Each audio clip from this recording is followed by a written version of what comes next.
Today's quote of the day is, go confidently in the direction of your dreams. Live the life you've imagined. Thank you, Henry David Thoreau. So today I'm going to dive in and we're going to talk about gut function. I'm going to keep this short and sweet, my top 10 hacks for improving your gut function. So some really, really good takeaways today. I will be sure to put some recommendations in addition to these for the top 10 in my show notes, as well as on the blog at ericazeal.com, so you guys can find all of that there. So let's start with number 1, and that is hydration. Hydration is so extremely important for optimal gut function, because if we're dehydrated, well, our gut doesn't have enough hydration to keep things moving and flowing. Not to mention that, well, our body is made up of a lot of water, so our cells need to be hydrated.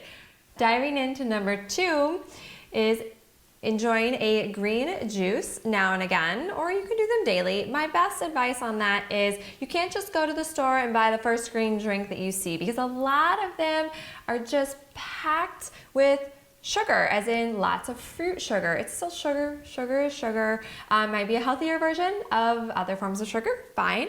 But always turn it over, look at the label. My best advice is always looking at it and saying, okay, how much is in this like 16-ounce bottle typically, right? And if it's like less, or if it's more than 80-ish calories, that's just a good indication that, hey, there's too much fruit sugar in this. We don't need that as a green juice. I like the green juices because they're really good for hydrating and getting some good nourishment very easily. But we've got to really watch the sugars in them, because the juices and the smoothies can be just packed with lots of fruit. And I don't know about you, but for me, I would rather eat that as actually eating real fruit and things like that, and not just drinking it in a juice. So, because if you eat the fruit, you're getting fiber with that. Number 3 is eating lots of vegetables and good quality fruits, berries. Just don't overdo the fruit, right? It's all about keeping balance, but there's so much good nutrition in fruit. So again, there's that balance in there. Eating vegetables, obviously really good from a nourishment standpoint, from keeping our gut moving because of the fiber, which takes us into number 4. Okay, so vegetables, obviously very important, but I want you to tune into your body. Are you eating the right kinds of fiber for your body? Are you feeling bloated often after you eat certain kinds of vegetables?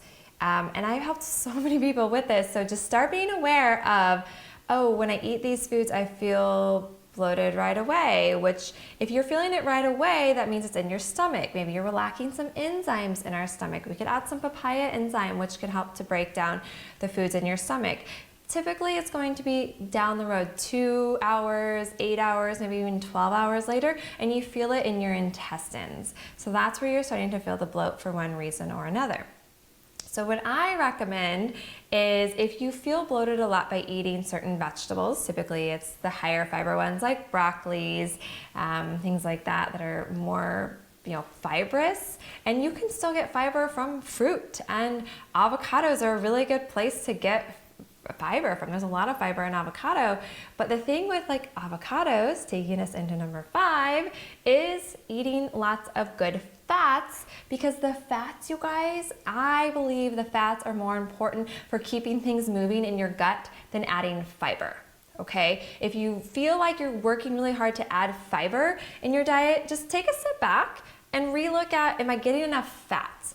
And start eating more fats. Good fats. Eat avocado. Like avocados, especially when they're in season right now, eat lots of avocados. Yes, they've got good quality fiber as well as a lot of good fat for you. And that fat can help keep things moving and flowing in our intestines, because that is so important for many reasons. We don't want to eat and have stuff sitting in our gut for several days, a week or more. Like if you're not going poo once a day, you guys, or preferably 2 times a day, that means something needs to be looked at with your gut. And I'm not saying like actually looked at, but you just turning awareness into your body and saying, okay, yeah, I'm feeling bloated, I've been backed up, I don't go poo every day. So that's something to like start implementing some of these things that I'm sharing with you today, because they can really, really help enhance how your gut feels. And you guys, there is such a connection in how our gut functions and how our brain functions. So if you are feeling brain foggy or sluggish energy, things like that, just by improving our gut function, we can help to improve our brain function. Not to mention, obviously, all the other benefits of, in improving the amount of nutrition that our intestines actually can absorb. Okay, so we want to keep things flowing. Other fats that are really good, I want to mention, cook with avocado oils, coconut oils, butter you can cook with on a little bit, lower heat. I save olive oil, you guys, not to cook with. I use olive oil just for dressings or to drizzle on stuff when I'm not cooking. Do not cook with olive oil because it can oxidize and actually turn into toxins. If you're cooking on medium to higher heats, use avocado oil. That's a safe one to go with. Coconut oil is great. And again, butter you can use, just keep it on the little bit lower end of heat, but to play it safe, avocado oil, coconut oils, those are staples in my household and I cook with them all the time. Do not be afraid to eat fats.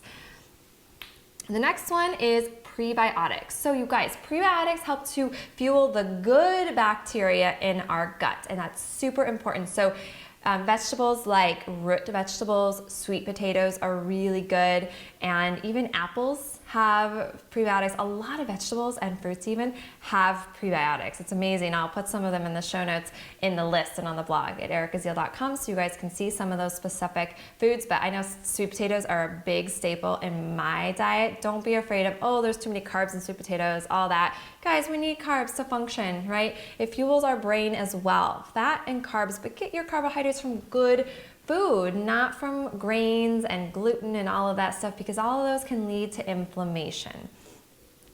Probiotics. Probiotics are, again, a good thing to add into your diet. We can get them from drinking kombucha, fermented foods. You can buy a probiotic. I will put my recommendation as well down for you because adding that probiotic can just add even more good bacteria to your gut. So if we've got good prebiotics, that we're eating some prebiotic food every day with taking a probiotic every day, maybe every couple days, kind of depends on how things are going. If you're really backed up in your intestines, in your gut, then we got to get things moving. And it could take a bit to get things moving. And once you start getting a good rhythm going, you should be going poo about the same time every day. It'll kick your body into this system, and if not, twice. So I know, talking about poo, it's fun. But once you have babies, you can talk about poo because that's what you do, right?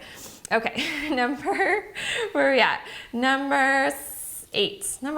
Movement. Movement is also really good for your intestines. So the more sedentary we are, the more we sit, the more likely that we could be a little bit, constipated and things like that. So getting out and moving, and when we walk, you guys, running, whatever it is, remember that you're spiraling through your body. Remember to lift and lengthen tall, right? So I talk about movement a lot. I'm not going to get into it today, but lengthening and moving through your body to, you are activating the fascia in the visceral. Yes, I mentioned it again, even in talking about gut, because there's so much fascia in and around our gut. That's called the visceral fascia. But when we get that moving and stimulating, that can also help to stimulate the intestines to function better. Number 9, de-stress.